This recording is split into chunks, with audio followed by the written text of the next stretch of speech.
Paul, how are we doing? I'm good, thank you.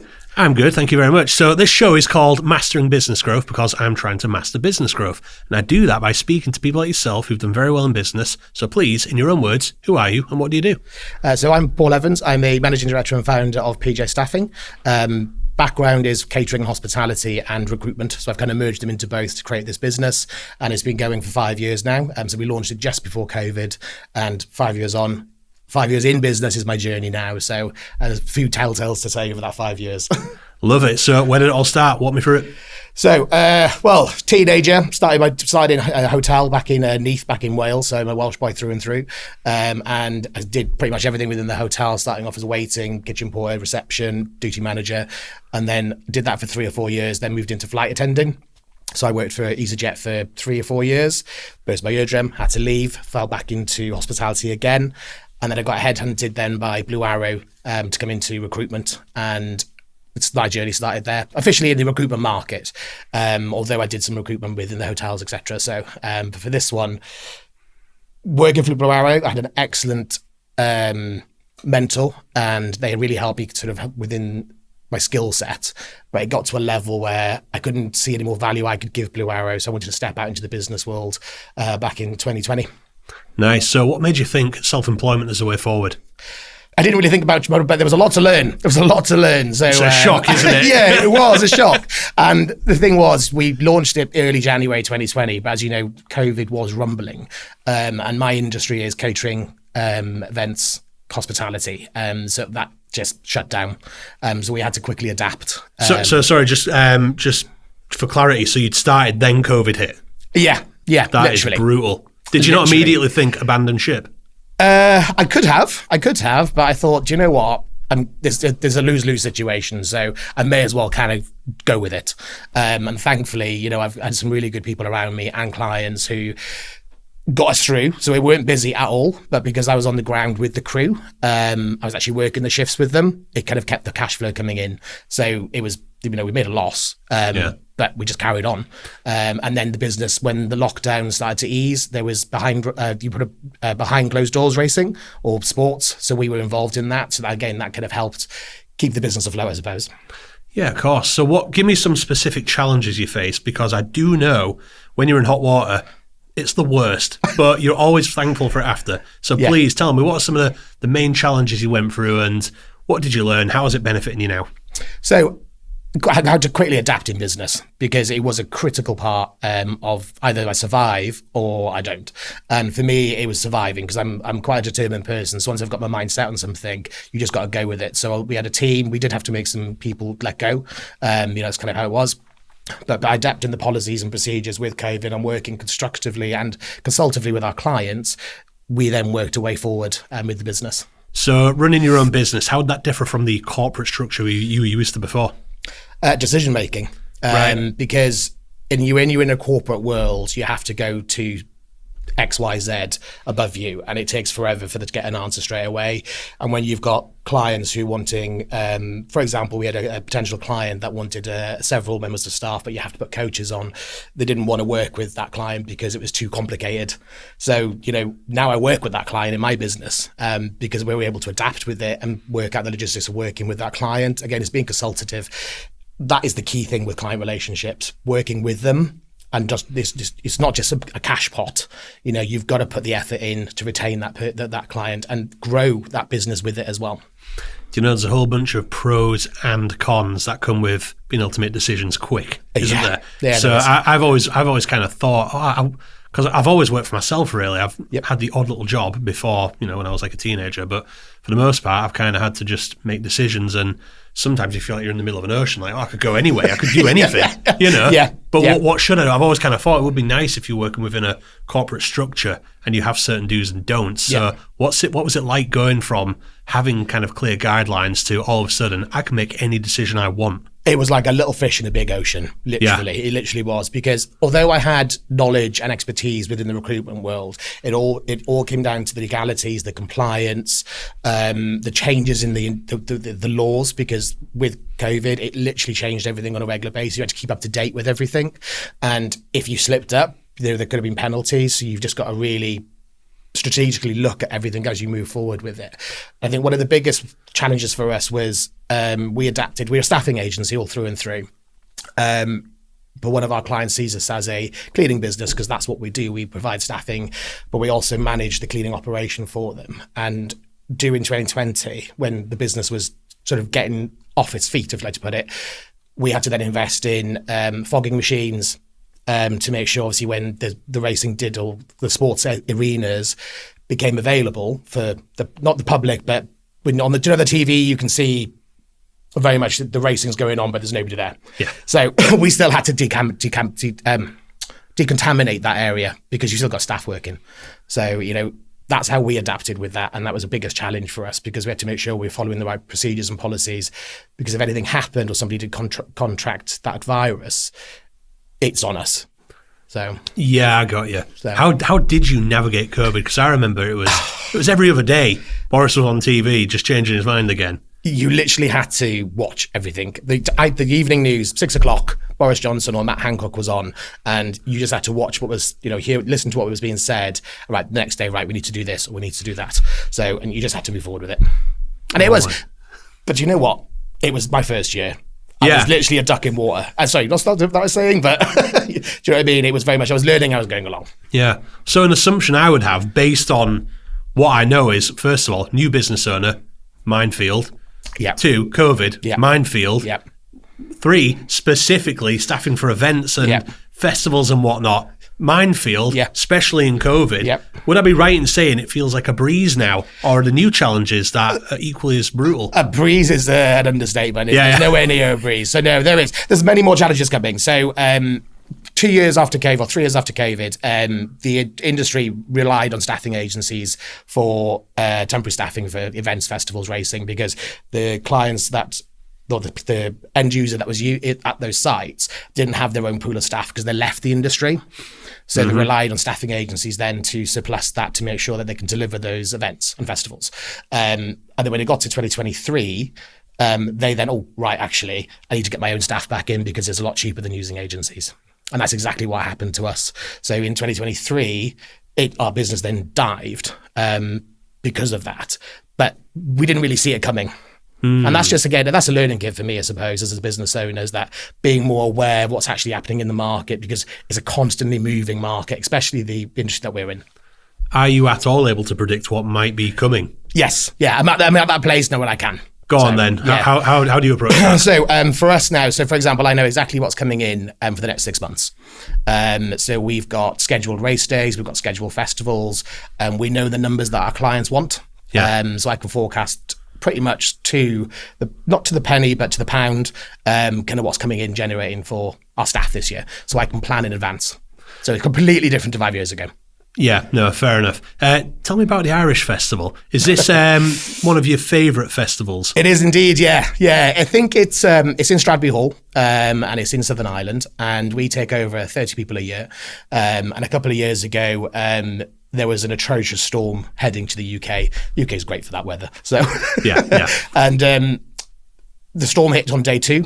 I was in the UK at that point, so I had to fly over pretty much overnight with one of my colleagues in the office, as the storm literally destroyed the campsite. There was thick mud. The team were soaked and drenched, so I had to pull them out. And it's not a decision I took lightly, because you're still having to ensure that the end client's happy. I was going to say, what are the implications there? Well, luckily, if I've got a good relationship, and because it was a festival and they've done festivals for many, many years, they got it. Because for health and safety, you couldn't really have your people in a campsite in thick mud. No, of course. So we literally pulled them out, got a coach in early, got them into Dublin, got a hostel for them, 15 pizzas, a couple of beers, happy days. Is that common at all? Because, well, like you say, UK weather is brutal. And a lot of festivals it is for the festivals. Yeah, it really is. Although we've been quite lucky the last couple of years. There was one year Creamfields had a storm hit them, and but we didn't have any staff there that year. But we heard stories on the grapevine about the weather, and it does affect the whole festival. It affects the festival goers, it affects the staff, it affects the contractors, there's food stalls, and you've got to really quickly adapt in those situations. But for us, what we did during that period is still talked about now, because our candidates are a massive, massive part for us. And without candidates, we don't have clients. Yeah. You know, and looking after them is our core kind of value for them. Yeah, I imagine a situation like that as well. Like, obviously, you guys are just one piece of the puzzle, but you have to become one entity and all.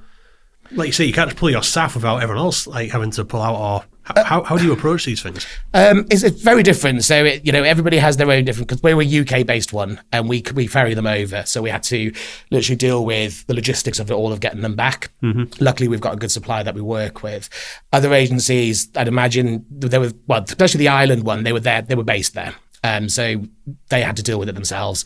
I don't know what was there, because I was in and out, because it was such a critical part to get the team, because we could have lost 30 good people and it could affect your reputation as well if you don't look after them. Staff welfare is a priority, or should be a priority, for every business out there. What were some of the personal and professional challenges you faced during the rebranding? So professionally, going from CP staffing to PJ staffing, it was a decision that took 6 months to consider. It wasn't something I wanted to take lightly, because we were very much known for as CP staffing, or CP, as everybody still calls us now. Yeah. And can I ask, at that point, did you have a measurable sort of, I'm not sure what the word is. Do you know how much it contributed towards the success of the company, the branding? Yeah, it did. We were known by not just our clients, but our candidates, because we are, especially at the events and festivals, we provide uniform, and it was all branded with CP staffing. So it was very much, that is who we are. And to this day, we still get called CP, although people are now starting to change over to PJ staffing, which is good, because PJ is my name, Paul John. So it's kind of made it more personal to me, and a lot of people know me because I'm on the ground a lot. I'm not just sat in the office doing all the admin and directing everybody. I like to be on site, because I can see what's happening on the ground, and then I can take action with anything that's happening on the ground, whether it's client or candidate based. Because when you see it there and then, you just nip it in the bud straight away. I got you. So you say it wasn't a light decision? No, it really wasn't. And because you've got to think about the ramifications of that as well, changing your brand, because people do ask why, what's happened. And for me, I was very honest with our clients and our candidates. It was very much, we have to do this, we're changing it. But it didn't affect the service. And for us, we just carried on as normal. And that was a crucial thing. But during that time, we had to make some redundancies, and a lot of sleepless nights on those, because there were great people that we worked with us. But you've got to sometimes take that step back, rethink, and then, do you know what? This is what we're going to do moving forward. But there's going to have to be some good and some bad decisions made. Do you know, I want to touch on something you said there, sleepless nights. That's something I've struggled with as a business owner. Yeah. And I run a much smaller operation than you, when you're looking after 500 candidates at a time. Yeah. How do you deal with that? I've got a great team, and I completely trust them, and they will deal with the day-to-day. But candidates also have my number, which is probably not a good thing, especially in the middle of season, because you don't want everybody calling you all the time. But the fact they've got a direct contact to me, if they need to escalate it to me, then they will, and I'll pick up the phone and I'll deal with it with them. So having that open relationship, and we've managed to have a 70% retention on our candidates over the last 4 years, which has been absolutely fantastic, because it saves on costs and recruitment, advertising, and now we've got a strong reputation. We've got a waiting list of 150 people at the moment who want to join us for the summer, and we've not even opened our recruitment yet. So, it is really important that people know who you are. So it's important. So for me, the last sort of 6 months, I've been doing a personal development, because I've come to a part where I've been in business. My business journey is 5 years long now, and I thought I knew it all, but clearly I don't. No one does. No, exactly. So, and I think it's accepting that for me. And I did a video last week about lessons learned over the last 5 years in my business journey. And when I actually sat down and thought about those questions, or the lessons, it was just obvious. Because took that step back and go, actually, for my team to develop, or for the business to grow, I've got to be able to grow myself. Yeah. And that's a huge kind of not a wake up call, but it just made me really think about things of how I want to move this business forward. I've had a challenging 5 years, but this year is going to be a solid year of growth. So how do you ensure the welfare of a 500 staff and just maintain such a high level of service? To give you a couple of examples then, so if we look at the festivals for us, so we will logistically get them there. And we will have a separate campsite for depending on which client we're working for. We will take an emergency supply pack with us, so first aid, sellotape, gaffer tape for when it's raining. You can cover the tents; they don't get wet. We also then provide food and water because some people don't provide that, and that's a key element. If they're camping on site, they've got to be fed, they've got to be watered. They're going to do their shift. But the candidates then, they have that flexibility. Once they've done their shift, they can go out and enjoy themselves. But we'll all have somebody on site. If it's not me, then somebody else will go and we'll have a chat with the client, we'll have a chat with the candidates, and we'll just make sure everything's working well during that time, unless you've got challenges thrown at you like storms. Yeah, okay. Am I right in saying it'd be mostly younger people that are drawn to this kind of role? Yeah, thinking, it really is. Yeah. Like, cool, I'll get free festivals. Yeah, no, it is. We get a lot of students, and a lot of them are international students, and you know what? They work their socks off. Because they've got university to get through. And we've had just a couple of examples last year. We've had 2 people that was with us for 4 years. One's now gone to teach mathematics and one's gone to teach economics.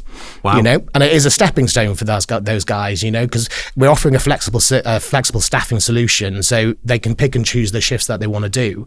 As you know, provided they turn up, you know, because there were times after COVID where the attendance rate was abysmal for everybody. But now they love it, you know, because they got that choice. We've already sent the list out this year on what festivals we've got in, so they can pick and choose what they want to do. Do you know, that's something we spoke about on a video chat before doing this, how you said, you know, you guys are effectively a stepping stone to something else. And a lot of people would be upset by that, or maybe even offended, like, what, you don't want to stick around, but you expect that and you know that and you love that. Yeah, it is. That's great. Because it is giving them an opportunity to earn while they're studying. And for a student, they've got their student loans, very expensive. But if they've got extra cash coming, because we pay on a weekly basis, so you work Monday to Sunday, you get paid the following Friday. And they know they've got that cash coming in on a weekly basis, and it might be they just want to go out on the RAS, you know? Or they'll put it towards their student loan. But that's their decision to make, and they'll come to us in May, finish in October, and I'll come back the next year. So at the end of this year, we're expecting less back this year purely because the 4-year student program's finished now, so we're expecting a new influx of people. What are some of the clients you work with? So we work with York Races. So we do the cleaning operation up there, and we provide catering staff to the caterer there. And then we work with Ryan's cleaning on the festival side. So we provide all the litter pickers and toilet attendants for certain festivals that they do. Tell me about your approach to business development. I'm always so curious how people land business. Yep. So for us, it's we're looking at a different way of doing it this year. So us is being part of a bigger community. And so, for example, we set out a mail shot back in November, December. We didn't get any bites from it. So what we did from January onwards, we've been attending networking events, and we've attended about 8 now or 9 now. And actually making those connections in person is so much better than picking up the phone. It means so much more. Yeah, it really does, because you can tell what people's body language is doing as well, and if they're interested or not. Like I've got this. Some of my staff say I've got this. Say once I've got a certain face, then stay away kind of scenarios. If I'm not interested, I'm not interested. It's kind of how it is. That's something I'm still learning on. You know what? That might be a business owner thing. It's like this. They say like majority of us have ADHD or something, whether we know it or not. And that's I think that's a symptom of ADHD, where it's like hyper focus on stuff you're interested in, or just not at all. I'm just not. Yeah. I think when I'm in the middle of our bigger season, August is our biggest month because we've got Leeds Fest, Reading Fest, Creamfields, Ebor Festival, and then we go straight into Electric Picnic. And that period for me is constant because I'm at all the festivals pretty much, trying to make firefight a lot because there are things that crop up, but you've just got to be able to handle it professionally and also within a timely manner to make sure the client's happy and the staff are happy. Having 4 or 5 festivals on at one go is challenging. Do you actually enjoy the festivals the same way you would as an attendee? Yeah, I do, because you're actually out and about speaking to everybody and you're actually helping and guiding people while they're there. But it's seeing the candidates enjoying. They are there, they'll put the graft in, they'll get the job done, but then they go out and enjoy themselves. And you do see a few hungover people in the morning. Yeah, of course, as long as they get the work done, it's fine, you know, but just make sure that, you know, everybody is satisfied in what's happening there. I got you. Final thing I want to talk about is, what are the future plans for PJ? So we are looking to diversify this year. So we are announcing next week we've got a few new roles that we're going to be having in the office, specifically events and festivals manager and a business development manager. And we are going to be diversifying into the commercial sector. Very nice. So it's a very seasonal business that we have. That is something I was actually thinking, because it might be that, you know, I've got pals who are gardeners and whatnot. We'll make a ton of money for like 6 months a year. yeah. Then they just have to be frugal for the rest, you know. It is. And, you know, the months leading up to May, there's a lot of pre-planning going in, and you are looking at all your numbers, how many people are coming back, coaches, logistics, cleaning plans, you know, policies, procedures, health and safety. So there is a lot of build up to it. So for me, I'm not really too bothered about kind of April time, because that for me is the pre-planning of everything. Well, do you know, with that in mind, would you struggle going into like multi-season staffing? No, because we've put we've put a new plan in for this year. So we're going to hire new people to come in within the business, who then can alleviate either myself or somebody else who does the general day-to-day bits and bobs. So I can then focus on working on the business instead of in the business. Are you afraid of making that leap? I am, yeah. I think working in the business is what I thrive on. However, for me to grow the business, I've got to work on the business a lot more, and that's what I've been doing the last 6 months. And for me, I'm seeing a different side to myself in my learning and development, so I can then pass that down as well, so I can continue to grow the business. Yeah, that's great. Sorry, I did interrupt you there. Please keep telling me about going into the more commercial aspect. The commercial aspect. Yeah, so because our business is seasonal, May to October, we do get an uplift in December because of all the Christmas bookings and because of the world we're in. But to have a more 12-month year-round business, we're going to diversify into commercial, because some of our team do have that background. I'm key on keeping our value that we are good in what we do. So because of the team that we've got that background in hospitality, we know what the service is expected. Commercial, we've got that background, but we've just not utilised it yet. So now we're going to be building up to that for our autumn winter business, to make sure we can have that 12-month year-round business, because it'd be good to have a winter where we know what's coming in. Like, I know what's coming in the next 6 months, but if I know what's coming in November to April, fantastic. It gives me that kind of full balance all year round then. So yeah, absolutely. Well, I'll tell you what, Paul, we'll leave it there. Okay. Really enjoyed that chat. Thank you so much. Yeah. Thank you. Thank you very much. Thank you for having me.